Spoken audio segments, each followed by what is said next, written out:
Merci d'être ici. Je ne vous comprends pas trop que vous soyez rendus ici. Vous êtes certainement des saints pour suivre la croix un soir de tempête. Vraiment, il faut le faire. D'autant plus que le sujet qui m'a été proposé n'est pas celui qui pourrait de soi attirer l'attention, ou du moins vous pourriez avoir peur, et avec raison. On m'a demandé de parler du scandale de la mort et du scandale de la résurrection. Le scandale de la mort, je peux en parler. Parce que c'est un scandale en soi. C'est vraiment un scandale en soi. Le sujet n'est pas facile. La mort est un scandale. Elle est inévitable. Elle s'adresse à tout le monde. Et ceux et celles qui n'y croient pas ne sont pas tellement normaux. Et ceux qui en ont peur sont normaux. Il faut en parler. Je suis heureux qu'on en parle. Je la connais. Elle est proche de moi. Elle me fréquente, mais elle n'a pas encore eu le dernier mot. Mais elle me fréquente. Elle s'occupe de moi, un peu. Mais pour être dans la ligne de ce que vous attendez ce soir, je voudrais procéder comme un bon vieux professeur. Première étape, on en parle, comment nos ancêtres en ont parlé. Deuxième étape, comment les bouddhistes, comment les juifs, comment les musulmans, comment les chrétiens en parlent.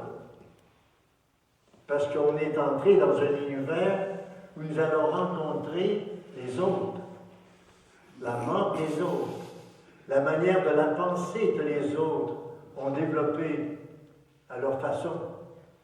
Ça fait partie de la nouvelle culture, ça. C'est inévitable. Et ensuite, j'aimerais à la fin, les dernières minutes, rendre un hommage à Jean-Paul II, qui sera canonisé le 27 avril, mais avant d'être canonisé, il a laissé un texte que vous ne connaissez peut-être pas, son testament. Et je le texte au complet, je lirai le testament de Jean-Paul II, ce qui nous permettra, d'une façon toute simple, de savoir comment on peut penser la fin de sa vie. Je suis né à la campagne, milieu rural. La mort, elle faisait partie de nos vies, c'est-à-dire, nous étions familiers avec la mort des animaux qui nous nourrissaient. Tellement familiers que nous ne pensions pas. Nous ne pensions pas. On savait qu'elle était là. On tue un animal, un jour ou l'autre. Ça faisait partie de la vie. Ce qui laisse aux enfants autre chose qu'une peur instinctive. Depuis qu'on est petit, on se dit, elle est là. Deuxièmement, on note que les animaux meurent pour nous. Donc, la mort est peut-être le don de soi pour la vie des autres. On l'apprend. Je n'ai pas besoin du petit catéchisme. Je l'apprends. Je la pratique. Étrange. Puis, ils ont leur manière, à l'époque, de parler de la mort. Rien de tragique. Ils ont leur mot. Il a perdu le souffle. Il est défunté. Il a trépassé. Il a rendu l'âme. Ou bien on disait souvent, il est parti de l'autre bord. Quelque chose, ça. Il est parti de l'autre côté. Il est au bout de son fuseau. Il a perdu son souffle. Et voilà. Les moins respectueux disaient, il a levé les pattes. C'était une familiarité qui était doublée d'une confiance. Or, cette familiarité doublée d'une confiance, je ne crois pas qu'elle est possible aujourd'hui à cause de tout l'on entend dire, tout ce qui s'est dit, et avec aussi la familiarité avec laquelle on raconte les meurtres, les accidents. On raconte comme si c'était une nouvelle, puis il y en a une autre demain. On est entré en dialogue forcé avec la mort, et en même temps, il n'y a pas cette distance que nos ancêtres avaient. Nous ne l'avons pas. Il ne s'agit pas de regretter trop, ce sont les faits. Tous les jours, la presse du mercredi, une longue liste, et puis dans le Journal de Montréal, c'est 3 pages. Tous les jours, ça fait du monde. Hein? Et puis, parmi les amis, bon. Alors, la mort est considérée comme une sorte de fatalité à laquelle on n'ose pas trop réfléchir. C'est pour cette raison que je me trouvais extrêmement brave d'avoir tenu tête à une tempête pour venir entendre parler d'un sujet aussi dur à traiter. Mais quand j'étais jeune, il y avait des choses. Il y avait la prière, puis il y avait vu, quand ils ont vu le prêtre avant de mourir, là, ça va de soi. Puis ceux ici qui avaient la dévotion à la Sainte Vierge, c'est pas compliqué. La Sainte Vierge, ça fait tout. C'est pas compliqué. Tu peux être le plus méchant des hommes. Si tu as une médaille sur toi, le scapulaire, elle tient tête à Dieu. Donc, tu seras toujours sauvé. Si Dieu ne veut pas, elle le veut, et elle a le dernier mot. C'était une manière populaire de penser, mais c'est une manière aussi d'apprivoiser la mort. C'est quelque chose. Je suis toujours frappé que les gens citent souvent le mot de Félix Leclerc. Il y a quelque chose de grand dans la mort. Tu sais, le poète, là. Le poète, il dit tout en peu de mots. Quelque chose de grand dans ça. Quelque chose de prophétique en un sens. La mort ne peut pas tout détruire. C'est une intuition globale que toutes les sociétés ont. C'est pas vrai. La mort ne peut pas être la fin de tout. C'est pas possible. La mort ne peut pas abréger nos amours, nos fidélités. Il doit y avoir quelque chose qui va se passer. Et chaque religion cherche à réfléchir. Le Christ avait une image que j'aime beaucoup en tant que fils de paysan. Il disait, le grain qui meurt, il ne meurt pas, parce qu'il va devenir comme une tige, va devenir un épi, une fleur, un arbre. Peut-être, là, on va se reposer doucement. Le Christ, vis-à-vis de la mort, je parle de Christ, son message humain. Le Christ a connu la mort. Le Christ a eu peur de la mort. Le Christ a pleuré au jardin des Oliviers. Le Christ s'est plaint, m'as-tu abandonné dans sa prière? Ce qui nous aide à apprivoiser, d'une certaine manière, la mort chrétienne. La mort chrétienne, c'est quelque chose d'extraordinaire. Elle est là. Elle est intégrée. Elle est même le lieu d'une espérance. Elle est même le lieu d'une espérance. Nous sommes certains que Dieu n'a pas fait la mort pour la mort. C'est pas possible. Dieu n'a pas fait la mort pour la mort. Il disait souvent, ne vous troublez pas trop, là. Que votre cœur ne se trouble pas. Il le disait. Faites attention. N'oubliez pas que Dieu vous a aimé.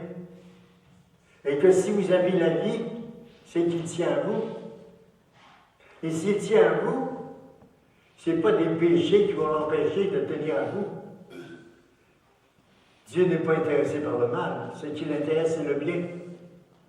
Et c'est donc ainsi, le Christ entre comme humaniste, je dirais, en traitant de la mort d'une façon différente.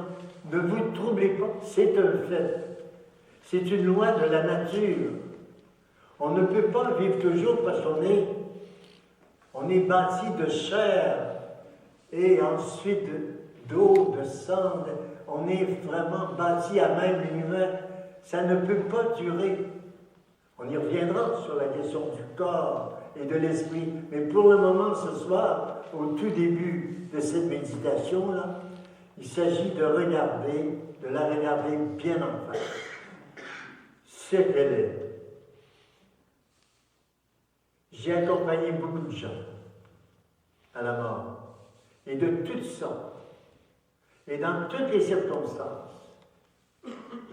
J'ai présidé des funérailles de suicidés, où les parents sont présents, les jeunes, les moins jeunes, de sorte que lorsque je parle de la mort, je ne peux pas en parler d'une façon littéraire.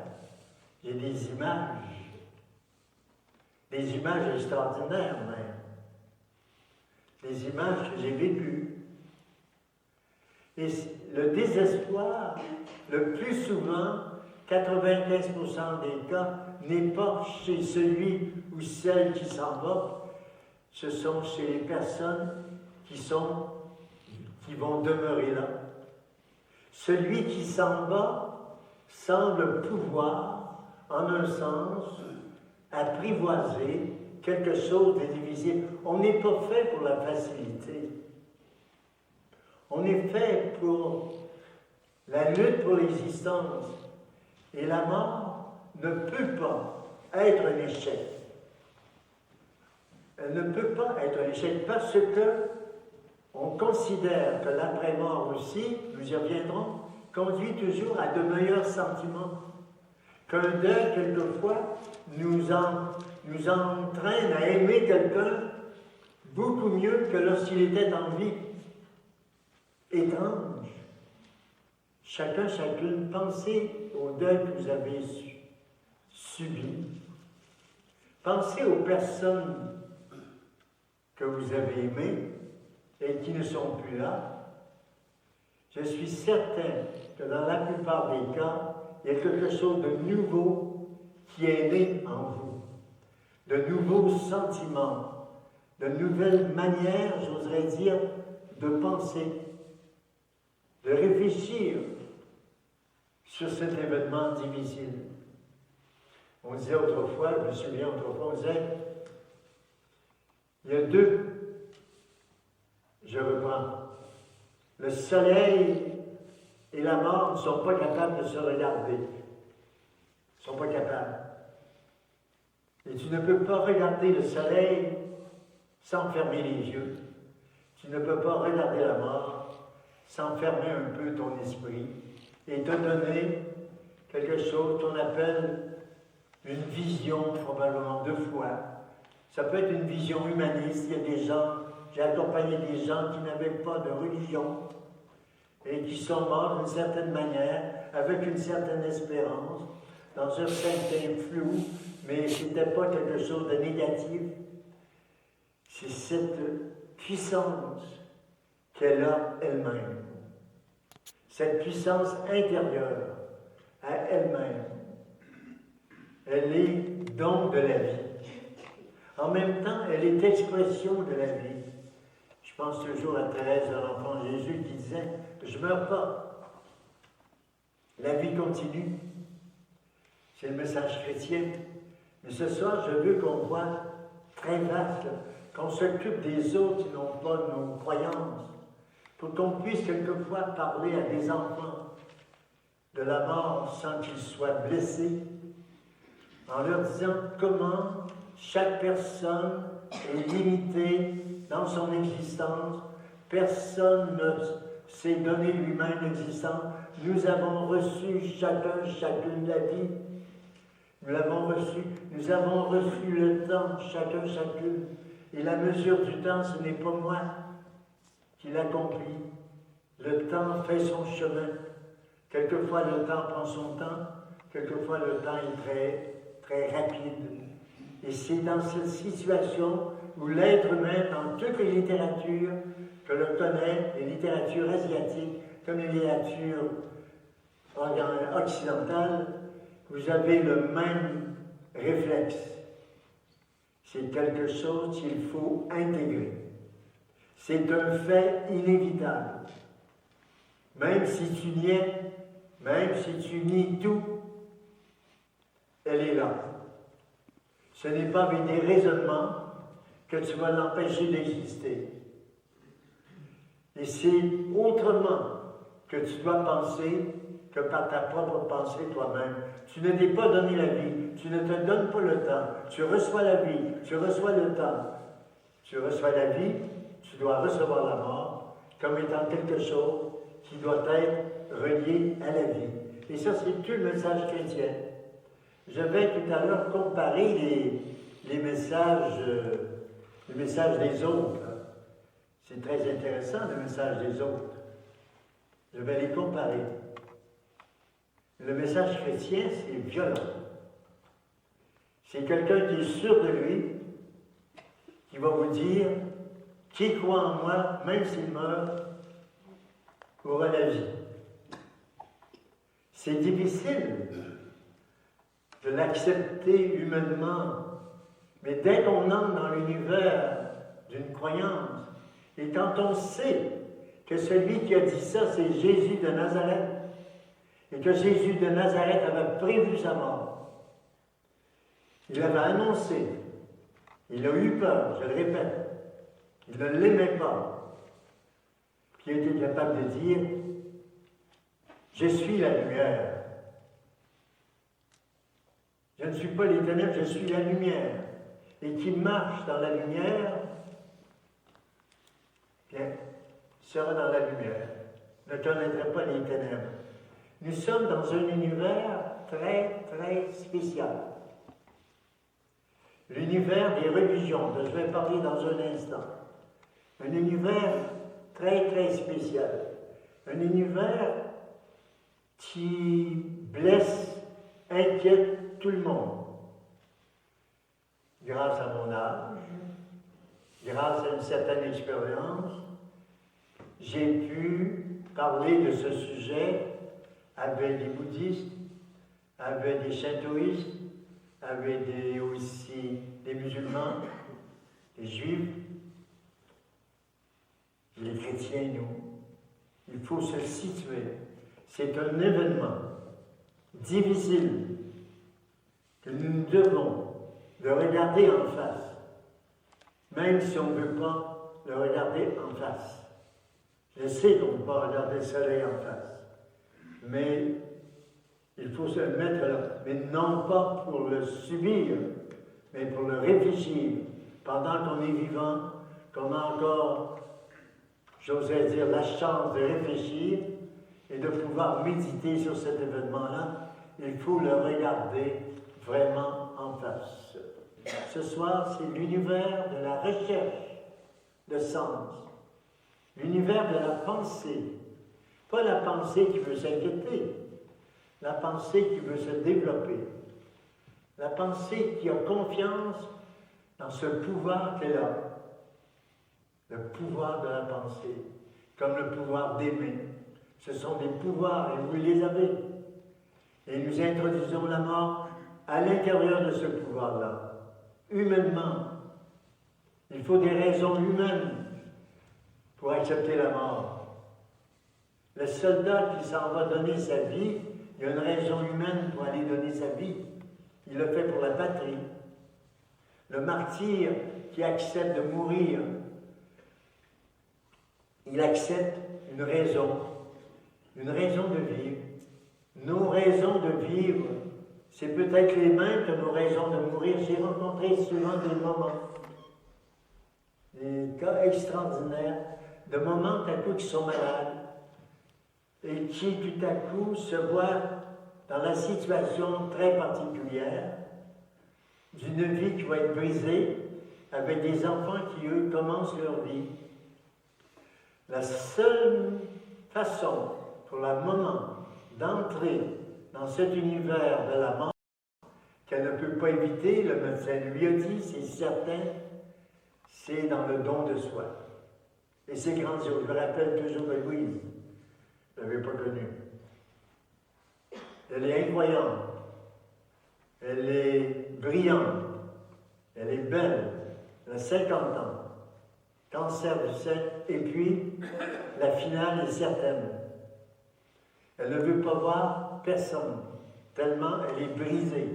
Elle ne veut voir que la petite fille, sa petite Julie, qu'elle a eue avec un de ses amis, quelquefois un peu plus tôt dans sa vie de jeunesse. Elle n'a pas aucune raison, elle est révoltée. Et un de ses frères qui me connaît, allez voir Louise. J'hésite, parce qu'elle ne veut pas. À un certain moment, j'hésite, dites à Louise que je vais la voir, elle n'a qu'à me mettre à la porte. Je suis allé la voir. Elle ne m'a pas mis à la porte, c'était plutôt sec. J'ai accepté, mais une autre fois, et tout à coup, elle m'a dit, c'était la troisième, quatrième fois, dites-moi, donnez-moi une raison. Je ne suis pas croyante. Donne-moi une raison pour que je suis capable de parler à Julie et de lui dire que je m'en vais. Donnez-moi une raison pour que j'accepte de lui dire. J'ai dit, c'est très simple. Dis à Julie que tu passes ton temps à penser à elle. Que ce que tu fais depuis de peine, c'est de partir, mais c'est à cause d'elle. Tu vas lui donner tous les derniers moments de ta vie, même blessée, même confuse. Et elle a dit à Julie, et Julie lui a dit, merci maman. Et elle a été tout de suite saisie. Elle dit, j'ai compris, mais moi. J'ai compris la mort, elle a un sens seulement parce que tu la donnes. Et moi, évidemment, j'avais des réflexes différents. Quand le Christ disait, ma vie, je la donne de moi-même. Je la donne pour mes brebis. Je ne veux pas qu'elle meure, je veux donner ma vie. C'est tout ce monde et que vous retrouvez chez d'autres religions aussi. Tout à coup, c'est l'amour à l'intérieur de l'événement qui peut trouver des mots ou des raisons. Ce n'est pas toujours signifié d'une façon explicite comme chez les chrétiens, mais je dois vous dire, chez les bouddhistes, c'est la même chose dans un sens. Si on veut connaître la raison de la mort, il faut trouver la raison de vivre. Et notre raison de vivre, c'est quoi? Donner notre vie. Aimer. Il n'y a pas d'autre chose. Et le sens précis de la mort, c'est dans le don de soi. Le don de sa vie. On le fait de son vivant. J'ai beaucoup aimé Charles de Foucault, Ignace de Loyola, ces saints, comme on dit, qui, eux, donnaient à l'avance leur vie, offraient leur vie à l'avance, offraient leur vie, dans ce sens que vous connaissez, la mort inclusivement. C'est d'en arriver, je crois, c'est le seul moyen que je connaisse, le moyen humain. Je n'ai pas encore établi les critères de la foi chrétienne, les moyens humains d'en arriver à intégrer un échec comme la mort en lui donnant le sens du don de soi aux autres.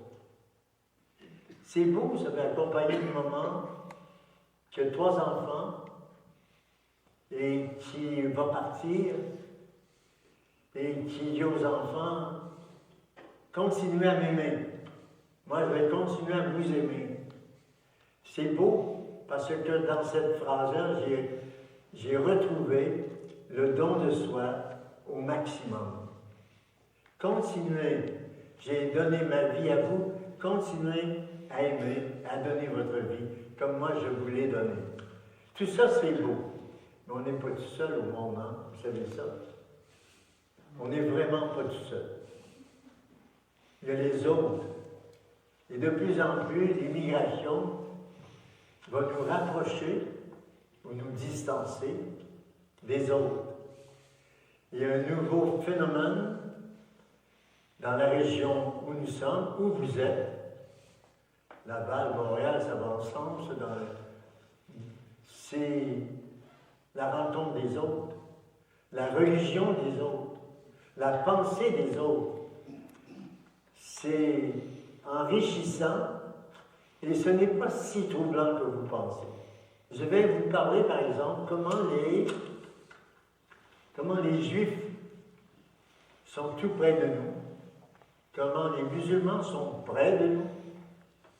Les bouddhistes, ce n'est pas nécessairement une religion, mais il y a une pensée profonde sur le passage de la vie, l'islam, oui. Chez les Juifs, là je résume, écoutez, il y a des gros livres sur ça, vous voyez, je vous épargne ce soir. Je vous résume des gros livres, je ne les ai pas tous lus, mais je cherche à bien résumer. Ils disent, la mort, ce n'est pas une malédiction. Ce n'est pas la conséquence du péché. La mort, c'est naturel. C'est normal pour tout être vivant. Évidemment, derrière cela, il y a la grande spiritualité juive, du Dieu d'Israël, la continuité de la nation. Mais, je le répète, ce n'est pas pour eux une malédiction. Ce n'est pas la conséquence du péché. C'est naturel. C'est normal. Prends-en ton parti. C'est pas du fatalisme. Non, c'est ça. Après la mort, dans la littérature juive classique, le corps et l'âme sont unis, se séparent à l'instant de la mort. Le corps, il retourne à la terre, il vient de la terre. Mais, toujours chez les Juifs, le Créateur qui a donné la vie peut ramener à la vie dans des temps et selon des voies qui échappent à la connaissance humaine. C'est proche. Allons en islam. Ça devient de plus intéressant parce qu'ils sont tout près. La mort, c'est la fin d'une vie physique. Il y a une vie éternelle. La mort, c'est une question de transition. Personne n'y échappe. Point. Après, le corps et l'âme, c'est provisoire. Que devient le corps alors? Le corps, il devient poussière. Mais il y aura résurrection. Et là, ça va se passer d'après le Coran. Le pouvoir que Dieu avait pour créer la vie, il l'a encore après. Et que c'est lui qui va en quelque sorte relier le pouvoir de remettre en place les petits morceaux qui restent. Bon, c'est rapide, je m'excuse. Posez-moi pas des questions sur les Juifs, sur l'islam. Je n'ai pas l'autorité pour répondre. Je suis en train de résumer. Chez Bouddha, Bouddha c'est un autre monde. Le bouddhisme c'est une sagesse millénaire. On ne meurt pas. C'est pas vrai la mort. On est dans le grand tout. Bon, tout se métamorphose. Tu disparais, mais tu vas réapparaître autrement. Tu laisses-toi faire. Aujourd'hui, c'est toi. Demain, ça peut être une fleur. Je ne sais pas. On est dans le grand tout. La partie revient au grand tout. La mort, ce n'est pas une fin. Ce n'est pas une rupture. Non. La vie est continue. La vie, ça continue, ça combine, se recombine ensemble, puis il va se former un nouvel individu, et éterre-toi pas, et puis ça n'existe pas. Tu fais partie d'un grand tout. Tu meurs, tu te dissous dans le grand tout, le grand tout continue à travailler. Et tu vas redevenir selon ta conduite, ton karma. Peut-être mieux qu'avant, on ne sait pas. Alors, l'âme n'existe pas dans cette perspective-là, en un sens. Et tout se dissocie. C'est l'acceptation passive de ce qui arrive quand on meurt. C'est quelque chose de tout à fait différent. Ça prend beaucoup de force intérieure, ça prend de la méditation, ça prend une certaine sagesse, ça prend un certain courage pour entrer dans ce monde où tu crois que tout se reprend, tout est fluide, la recombinaison des éléments, la loi du karma, la qualité de tes pensées, la qualité de tes paroles, la qualité de tes actes vont influencer l'avenir de ce que tu es. Il y a une force au-dedans de toi, là, comparable, c'est comme la colle, ça va se replacer. C'est un monde, pour des jeunes, c'est très séduisant. C'est le monde, oui, c'est le monde, tu te sauves toi-même, inquiète-toi pas, tu fais partie de l'univers, une fois que tu fais partie de l'univers, tu es là. Chez les chrétiens, nous y arrivons. Dieu n'a pas fait la mort. L'homme s'est séparé de Dieu. Et en se séparant, il est devenu fragile. Vous reconnaissez les premiers textes de la Bible. Hein? La fragilité humaine, ce n'est pas ce que Dieu voudrait, mais en même temps, le même Dieu t'a laissé la liberté. C'est par la liberté que tu as que tu deviens un homme, une femme. C'est une fragilité. Tu pèses en un sens. Le salaire du péché, c'est pas la mort. Mais la mort, c'est un passage seulement. C'est jamais fini. Ta vie n'est pas finie. La mort ne finit pas la vie. Le corps, c'est une partie de la personne. Mais la partie la plus importante de chaque personne, c'est l'âme, c'est l'esprit. Et ça continue. C'est l'âme qui est le principe de tout. Et ça va continuer. Nous sommes appelés, même dans notre corps, d'une nouvelle manière, d'une nouvelle façon, dans un nouvel univers, nous sommes appelés à durer, parce que la vie n'est pas abrégée. Elle est abrégée, mais elle n'est pas enlevée. C'est dans les prières chrétiennes. Vous voyez où nous en sommes?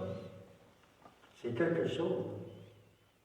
Dieu a tant aimé le monde qu'il lui a donné son Fils unique, pour que qui croit en lui ne périsse pas, mais la vie éternelle. Jean-Paul II sera canonisé sous peu, dans quelques semaines. On a retrouvé dans ses papiers son testament.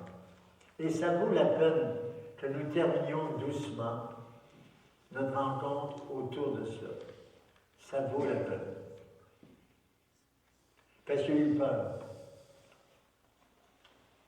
Il y a eu peur après l'accident qu'il y a eu, la tentative de meurtre. Il y a eu peur de perdre la tête. Il y a eu peur de devenir légume. Nos peurs, vous savez, nos peurs normales. Il les a goûtées. Il a fait son testament à un moment où il était plus jeune. Je vais répéter très vite, il est né en 1920, pape en 1978, et puis Il écrit son testament alors qu'il a 75 ans, meurt le 2 avril 2005. C'est quelque chose. Je vais vous lire ça, pensez, on le commentera. C'est rempli d'implicites. Hein. Je vous le répète, il a eu peur. Puis il a rencontré beaucoup de gens âgés. Puis il a même beaucoup rencontré les handicapés, les paralysés, les impotents, ceux qui n'ont plus la force de prier, ceux qui n'ont plus l'usage de leur faculté mentale. Et il dira cette phrase que vous allez entendre tout à l'heure, « Si c'était moi. Si c'était moi. »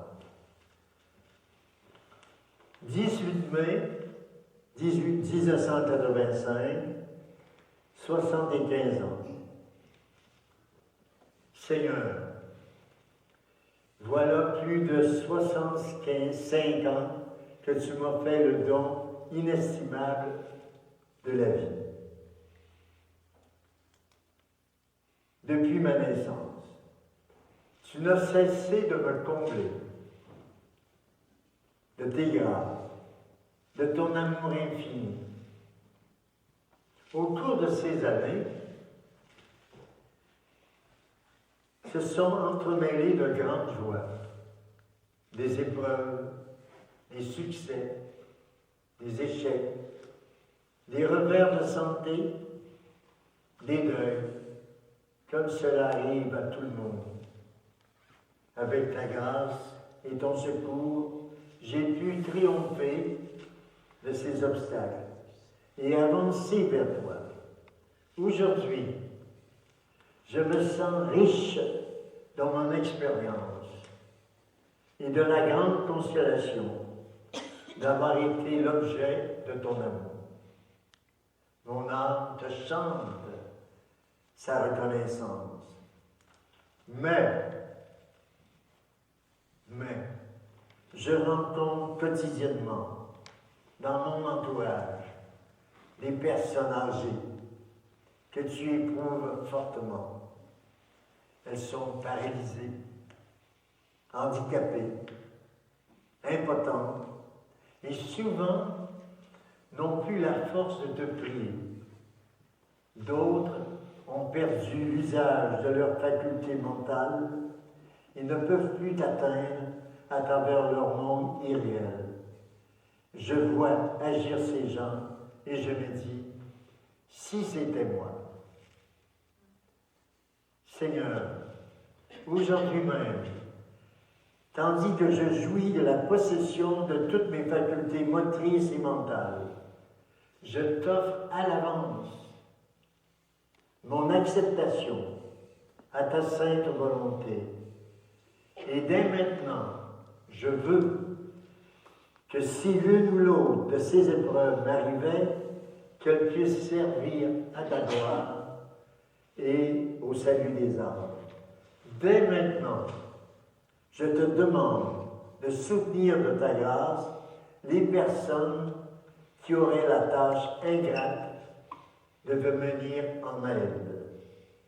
Si un jour la maladie devait envahir mon cerveau, anéantir ma lucidité, déjà, Seigneur, ma soumission est devant toi et se poursuivra en une silencieuse adoration.